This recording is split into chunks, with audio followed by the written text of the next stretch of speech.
श्रोते हो, गेल्या काही भागांपासून आपण ज्येष्ठ साहित्यिक आणि विचारवंत डॉक्टर यशवंत पाटणे यांची रेवा देवरस यांनी घेतलेली मुलाखत ऐकत आहोत.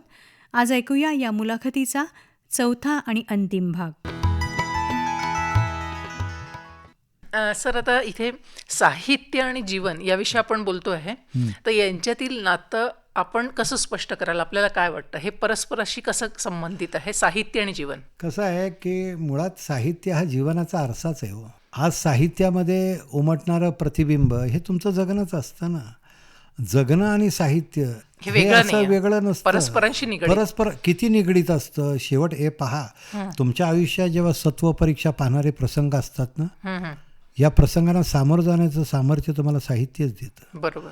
साहित्य हे इतकं श्रेष्ठ, जसं असं म्हणतात की जीवनातली आव्हानं पेलण्याचं सामर्थ्य बंदुकीच्या गोळीत नसतं. कधी कधी आपण म्हणतो की ते शास्त्राच्या धाक नसतं, ते विचार आणि संस्काराचं असतं. बरोबर. हे विचार आणि संस्कार देण्याचं काम साहित्य. आज बाबासाहेब आंबेडकर, त्यांना पंडित मदन मोहन मालवीयांनी विचारलं की बाबासाहेब तुमच्या घरात किती ग्रंथ आहेत? तेव्हा डॉक्टर आंबेडकर त्यांना म्हटले की 2 लाख रुपयांचे ग्रंथ माझ्याकडे आहेत.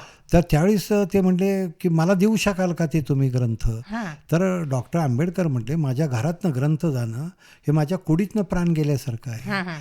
ग्रंथ हा जगण्यातला सगळ्यात मोठा जीवनातला प्राणतत्वासारखा भाग असतो. मी मुद्दाम सांगतो तुम्हाला की हे मी वाचलंय आणि मला तो आवडतो. माझ्या पुस्तकात मी अनेक ठिकाणी अशी उदाहरणं पेरली आहेत.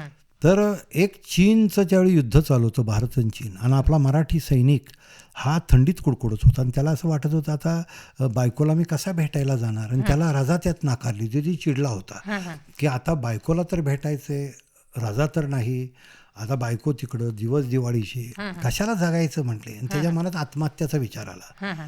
साहित्य तुम्हाला किती चांगली फुंकर मारतं तुमच्यावरती बघा. आणि त्यानं विचार केला की पत्नीला पत्र लिहावं आणि तिला सांगावं की आपण दोघं वर भेटूया, असं काहीतरी असेल म्हणून. पण पत्नी हुशार होती, तिनं त्याला एक दिवाळी अंक पाठवला होता. त्या दिवाळी अंकामध्ये पुलंनी माझं खाद्य जीवन म्हणून लेखलेला होता. त्या दिवाळीच्या पदार्थांची वर्णन होती, त्या चिवड्याचं वर्णन त्यांनी केलं होतं, त्या छत्र्यांच्या चिवड्याचं त्यांनी मजकूर टाकला होता. आणि तो जो आत्महत्या करायला सैनिक निघालेला होता त्याच्या हातात तो दिवाळी अंक पडला. त्यानं तो लेख पुलंचा काढला. एका बाजूला आत्महत्या करायचं आहे म्हणून त्याने लाकडावर लाकडं रचून जाळ केलेला होता. आता ह्याच्यात उडी मारायची, पण आता उडी मारण्यापूर्वी बायकोनं पाठवलं अंक वाचूया काहीतरी, म्हणून तो वाचायला शब्द लिहिलाय त्यानं, प्रिय, म्हणजे पुढं त्याच्या प्रिय बायकोला काहीतरी लिहायचं पत्र म्हणून. पण तो थांबलाय. आणि गंमत अशी, त्या चिवड्याचं वर्णन त्यानं वाचल्यानंतर, पुलंच्या चिवड्याचं वर्णन वाचल्यावर त्याला वाटलं मारायला हरकत नाही, पण एकदा चिवडा खाल्ला पाहिजे. आणि शेवट तुम्हाला सांगतो, त्यानं पत्र लिहिलं बाईंना, बाई, प्रिय बाई, खरं सांगतो मला काल मरावंसं वाटत होतं, पण तुमचा एक लेख वाचला, मला आज जागावंसं वाटतंय. पुलंनी काय उत्तर दिलं असेल, हे माझ्या प्रिय वाचका, अरे माझ्या लेखामुळं, माझ्या शब्दांमुळं तुला जगावंसं वाटतं म्हणून मला लिहावंसं वाटतं. ही गोष्ट लक्षात घे. लिहिणं आणि जगणं याचा अनुबंध म्हणजे साहित्य. आणि मला वाटतं सर, ही एक मोठी पावती आहे कोणत्या तरी लेखकासाठी, की नुसतं तुमचे शब्द वाचल्यावर जर कोणाला जगण्याची नवीन उमेद मिळते आहे. मला वाटतं साहित्याचं सगळ्यात मोठं हे देणं आहे. बरोबर. की तुमच्या शब्दानं समोरच्याला जर ऊर्जा मिळाली ना. मी नेहमी सांगतो बघा, चैतन्य कुठं असतं? ते माणसात असतं. मला एक सांगा तुम्ही की सूर बासरीत असतो, बासरी फुंकावी लागते. बरोबर. मूर्ती दगडात असते, दगड कोरावा लागतो. वीज पाण्यात असते, पाण्याला गती द्यावी लागते. लोणीत ताकात असतं, ताकाला घुसळावं लागतं. चैतन्य मनात असतं, पण मन सुद्धा विचारानं घुसळावं लागतं, मग चैतन्य ज्याला मला येतं. बरोबर. साहित्यातनं हे चैतन्य मिळतं. म्हणजे आपल्याजवळ हे सगळं पाहण्याचं मला वाटतं एक सकारात्मक दृष्टिकोन असणं पण आवश्यक आहे. बरोबर आहे, अगदी बरोबर आहे. सर, याच्यानंतर मला असं विचारायचं आपल्याला की आजवरचा आपला जो प्रवास आहे त्याच्याकडे पाहताना काही अपूर्ण राहिल्याची भावना आपल्या मनात आहे का, की असं काही राहिलं आहे बा करायचं? कारण बऱ्याचशा विषयांवर आपण पुस्तके वगैरे लिहिलेली आहेत, पण एखादा विषय किंवा कसं आहे की माझ्या मुलांनी सगळ्या एक गौरव ग्रंथ काढला आणि शेवट मला लिहायला सांगितलं. त्यानं मी थोडं लिहिलं, सांगायचे एवढेच म्हणून. ज्यावेळी गौरव ग्रंथ वाचला अनेकांनी, तेव्हा मला अनेक प्रकाशकांनी विनंती केली, अनेकांनी विनंती केली की सर तुम्ही सगळं तुमचं जगणं असं पुस्तकात मांडा. जसं माझ्या वडिलांनी लक्ष पावलांचे ठसे लिहिले, मलाही म्हणतात लोकांनी, मलाही तुम्ही लिहाच सर, तुमचं सगळं लिहा. आणि अजून ते मी काही लिहिलं नाही. अच्छा. पण मला असं वाटतं कधी कधी, मला मनातनं कधी कधी असं वाटतं की आपण स्वर्गंगेच्या काठी नावाचं नाटक मी उस्मानाबादला लिहिलं. तेव्हा हनुमंतराव पाटील प्राचार्य होते आणि नंतर मला सापडलो उस्मानाबादला. मला असं वाटत होतं नंतर की आपण छान नाटकं लिहावी. राहिलं, मी ललित लेखनाकडेच आता रमलोय. अच्छा.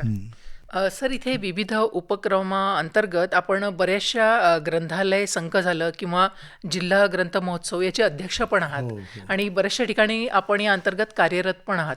तर त्याचा उपक्रम हा कसा असतो सर, किंवा तिथे चालणारे कार्यक्रम किंवा त्याच्याबद्दल काय सांगता येईल आपल्याला? काय झालं बरं का मॅडम, की मी प्राध्यापक होतो त्यावेळेस आपल्या सातारला एक शिक्षण अधिकारी होते आणि त्यांची माझी एकदा गाठभेट झाली. नंतर ते शिक्षण संचालक झाले दिनकर पाटील म्हणून. आणि मला म्हटले की सर, मला असं जाणवतं आहे की शिक्षक वाचत नाहीत म्हटले. अच्छा. आणि त्यामुळे विद्यार्थी वाचत नाहीत म्हणजे आपण काय करावं. मग आमच्या दोघांच्या बोलण्यात एक आलं, म्हटलं आपण ग्रंथाचा एक असा उपक्रम आखूया की ग्रंथ प्रदर्शन मोठं घेऊया. मग ते म्हणजे आपण ग्रंथमेळा घेऊया. म्हटलं मेळा नका, आपण ग्रंथांचा उत्सव. लोक देवदेवतांचा उत्सव करतात ना, आपण ग्रंथांचा उत्सव, ग्रंथ महोत्सव, त्याने आम्ही शब्द काढलाय. अच्छा. आणि मग म्हटलं काय करायचं, काही नाही, म्हटलं आपण पुण्याला जाऊया. आम्ही पुण्याला गेलो, आम्ही प्रकाशकांना भेटलो आणि तुम्ही आमच्याकडे या. मग ते म्हणजे आमची पुस्तक कशी खपणार. ते शिक्षण अधिकारी म्हणते त्याची काळजी करू नका, आम्ही शाळेतनं जातो.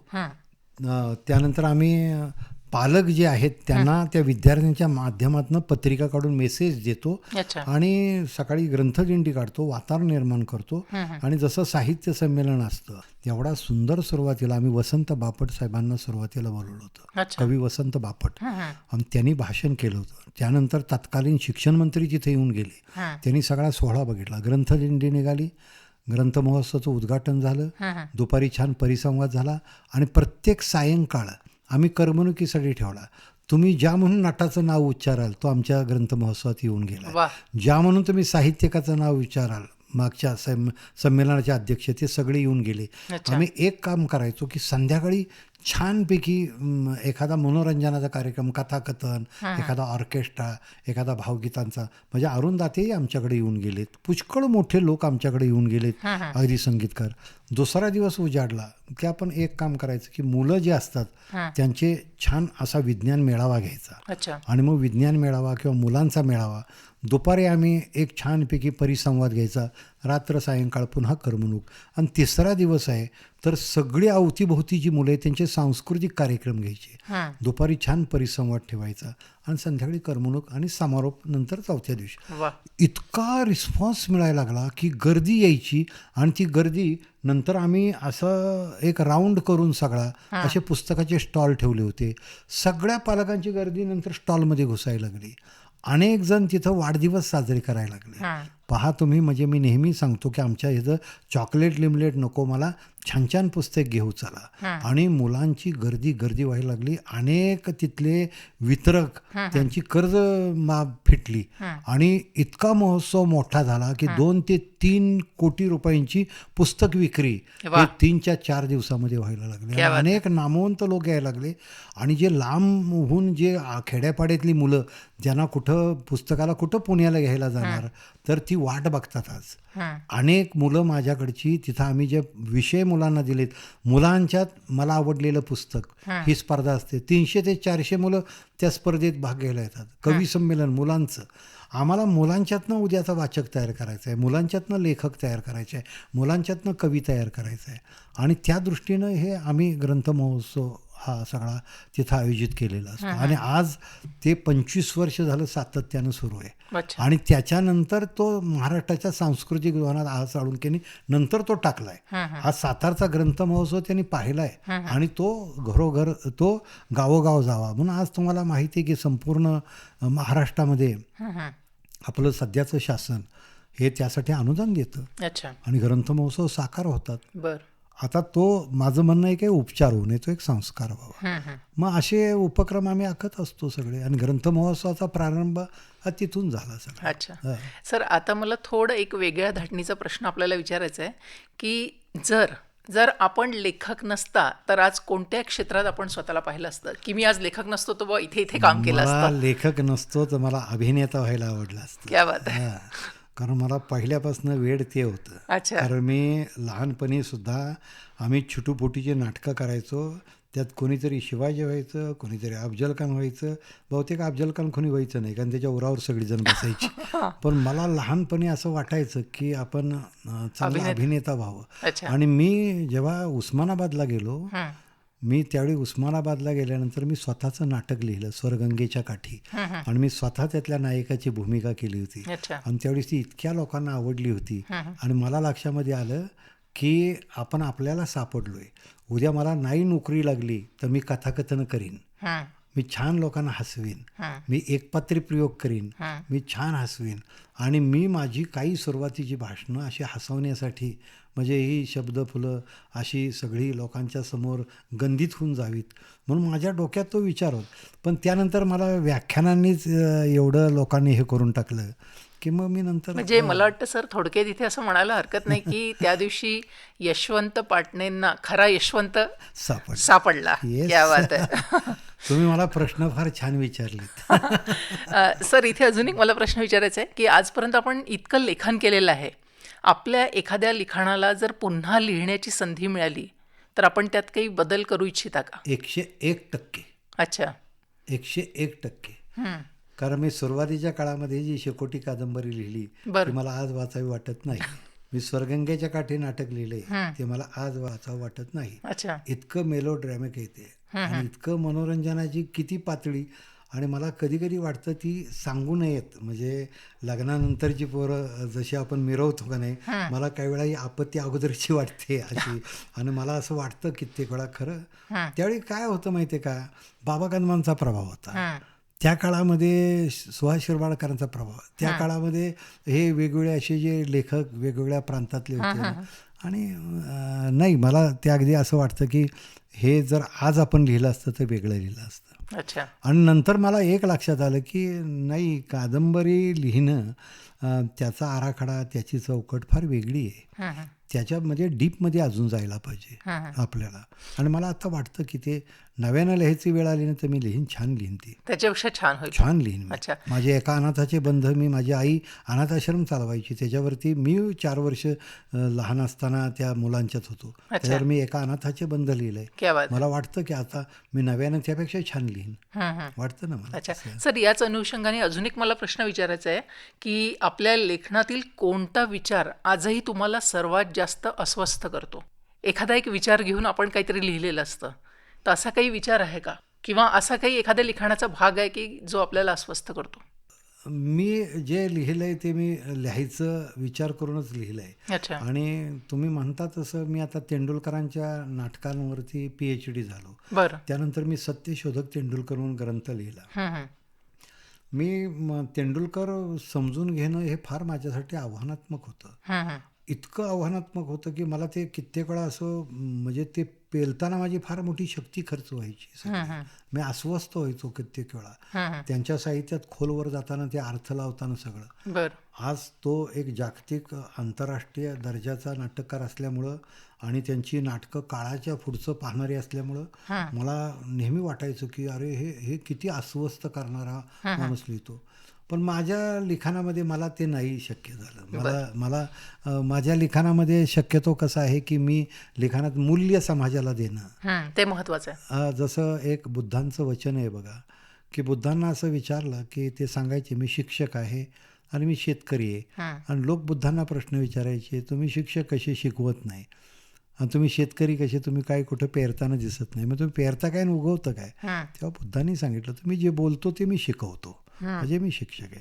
आणि जर शेतकऱ्याचं म्हणशील तर माणसाचं मन ही माझ्यासाठी शेती आहे. वा. त्या मनाच्या शेतीत मी विचाराचे दाणे पेरतो, मनाच्या शेतीत मी श्रद्धेची बीजे पेरतो, मी बुद्धीचा नांगर घेतो, त्याला उत्साहाचे बैल जोडतो, मी सत्याची कास धरतो, कष्टाची उपासना करतो, विकाराचं तण उपटून टाकतो, मी मनाची मशागत करतो आणि मनाच्या शेतीतनं मी अमृताची फळं घेतो. वा. मला वाटतं लोकांना अमृताची फळं द्यावीत, म्हणून मला साहित्य किंवा पुस्तक हे अमृताचं फळ देणारं झाड वाटतं.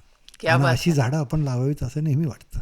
क्या बात आहे. खूपच छान. सर, आता इतके वर्ष आपण साहित्य क्षेत्रात आहात, विविध पुरस्कारांनी आपल्याला सन्मानित करण्यात आलेलं आहे. ते सगळेच महत्त्वाचे आहे, पण जर काही ठराविक महत्त्वाच्या पुरस्कारांचा जर इथे उल्लेख करायचा आहे तर आपण कोणकोणत्या पुरस्कारांचा कराल? काय आहे, शेवट असं असतं की पुरस्कार हा कसा आहे, तो सहजपणे तुमच्या वाट्याला यावा. बरोबर. की जसं झाडाची सावली उन्हानं पडते, ती गारवा देते, हं. पुरस्कारसुद्धा तो सावलीसारखा वाट्याला यावा. आईच्या कडेवर मूल कसं शोभतं तसं आपल्याला पुरस्कार शोभला पाहिजे आणि काहीतरी मॅनेज करून. म्हणून मला कित्येक वेळा वाटतं ना, आपण अर्ज करून काही पुरस्कार मिळवलेत, हं. अर्ज करून मिळवलेत. आपली गुणवत्ता आपण त्यांच्यासमोर आखून रेखून सगळी नटवून पाठवलेली आहे की मला तुम्हाला हे द्यायला लागेल असं.